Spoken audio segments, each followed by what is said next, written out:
लोग तृप्ति चाहते हैं। ज्यादातर लोगों को जीवन भर प्रयास करने के बाद पता चलता है कि जो चीजें वे पाना चाहते हैं वे तृप्ति नहीं दे रही हैं और दे भी नहीं सकती। ऐसी स्थिति में जाना जहां आप किसी भी चुनौती का सामना कर सकें, इसका मतलब है यह आपको जो आप चाहें वो करने की आजादी दे रहा है। क्योंकि एक परमेश्वर नहीं होता तो कोई अवतार भी नहीं होता।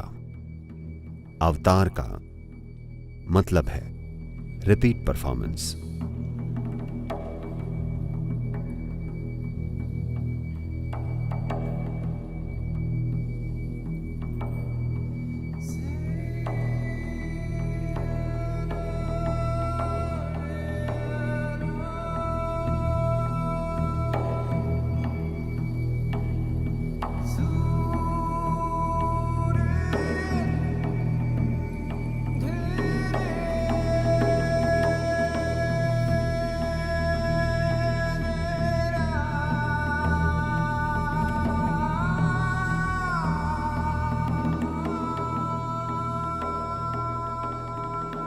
इंसान की तृप्ति पाने की इसी इच्छा के लिए बहुत सारी कोशिशें की जाती हैं। दुनिया में अलग अलग तरह की गतिविधियां हैं। चाहे कोई मंदिर जा रहा हो या बार में, ईश्वर को खोज रहा हो या शराब को या ड्रग को, कोई शांति खोज रहा हो या युद्ध, कोई दुनिया की छोटी मोटी चीजें खोजता है, कोई स्वर्ग जाना चाहता है। मुख्य रूप से तलाश एक ही है। People want fulfillment. लोग तृप्ति चाहते हैं। ज्यादातर लोगों को जीवन भर प्रयास करने के बाद पता चलता है कि जो चीजें वे पाना चाहते हैं वे तृप्ति नहीं दे रही हैं और दे भी नहीं सकती। संयमा खुद को तृप्त करने की कोशिश नहीं है,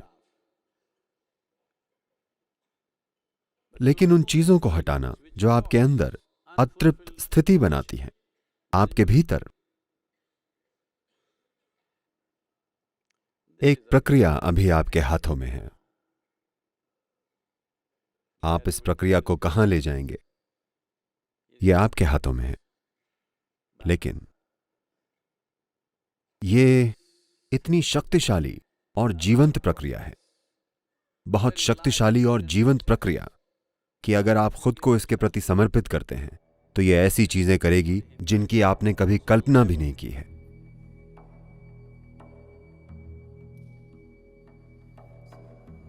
आध्यात्मिक प्रक्रिया की नाजुकता के बारे में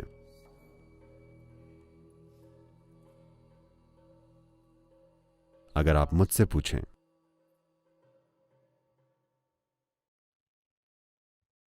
तो आपकी आध्यात्मिक प्रक्रिया को कहीं ज्यादा चुनौतियां मिलती हैं यहां आश्रम में किसी और शहर की तुलना में।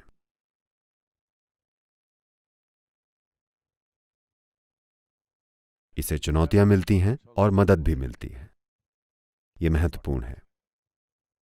आप बस चुनौतियां दें तो लोग हार मानने लगेंगे। इसे लगातार चुनौतियां मिलनी चाहिए और इसे मदद और पोषण भी मिलना चाहिए। दोनों जरूरी हैं। जैसा मैंने कहा, कुछ पोषण भी जरूरी है और कुछ चुनौतियां भी जरूरी हैं। दोनों जरूरी हैं। कोई चुनौती ना हो, बस पोषण हो, तो आप बहुत कमजोर हो जाएंगे। सिर्फ चुनौती हो और पोषण ना हो तो आप टूट सकते हैं। एक संतुलन होता है। क्या कोई सटीक संतुलन है? कोई सटीक संतुलन नहीं होता। हर कोई किसी तरह संतुलन बनाता है। तो जहां आप सबसे ज्यादा सुविधा महसूस करें, आप वहीं रहिए, तो आपके लिए अच्छा होगा। अगर आप जल्दी विकास करना चाहते हैं तो। अगर आप धीरे विकास करना चाहते हैं तो वहां रहिए जहां सबसे ज्यादा सुविधा हो। इसमें बहुत सारी मेहनत लगी है कि हर परिस्थिति को कुछ ऐसा बनाया जाए कि पोषण हो और चुनौती भी हो, पोषण हो और चुनौती भी। ईशा के एक अंग होने से ईशा बन जाना मतलब आप जहां भी जाएं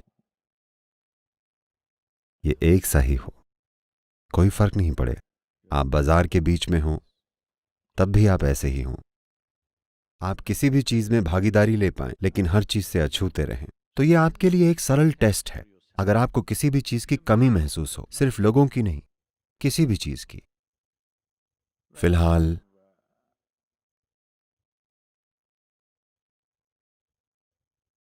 जिस भी चीज की हमें आदत है, भोजन, आराम, ये और वो, हम उसका पूरा आनंद लेते हैं। लेकिन जब वो नहीं होता तो हमें उसकी कमी महसूस नहीं होती। जब आपके पास वो नहीं है और तब भी आप उसी स्थिति में हैं जब आपके पास सब था, तो ये अच्छा संकेत है। इसका मतलब आप नर्सरी से किसी भी चुनौती का सामना करने के लिए तैयार हो रहे हैं। ऐसी स्थिति में जाना जहां आप किसी भी चुनौती का सामना कर सकते हैं, इसका मतलब है ये आपको आप जो चाहें वो करने की आजादी दे रहा है। आप जो चाहें चुन सकते हैं और कर सकते हैं।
आपसे किसने कहा ईश्वर के अवतार होते हैं? नहीं, आपको यह समझना चाहिए। देखिए,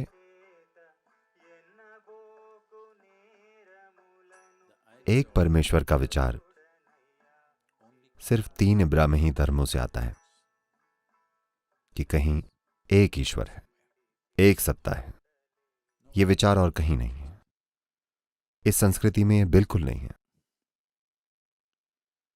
वे प्राणी जो उस स्तर से ज्यादा विकसित हैं जिसे हम सामान्य इंसानी स्तर मानते हैं, उन्हें हमने देव कहा। मतलब ये भगवान जैसे हैं। क्योंकि मुझे लगता है मैंने यह बताया है कि लोग तेंदुलकर को क्रिकेट का भगवान कहते हैं।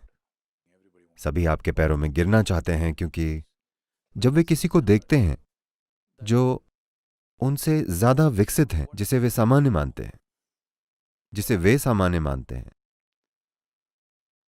तो वे कहते हैं इस इंसान में ईश्वर जैसे गुण हैं, उससे कुछ ज्यादा जो हमारे पास है। एक परमेश्वर जैसा कुछ नहीं होता, क्योंकि एक परमेश्वर नहीं होता तो कोई अवतरण भी नहीं होता। अवतार मतलब है रिपीट परफॉर्मेंस। हां, अवतार मतलब है वे फिर से आए हैं किसी रूप में। लेकिन मतलब यह नहीं है कि जो एक परमेश्वर है वे आए हैं।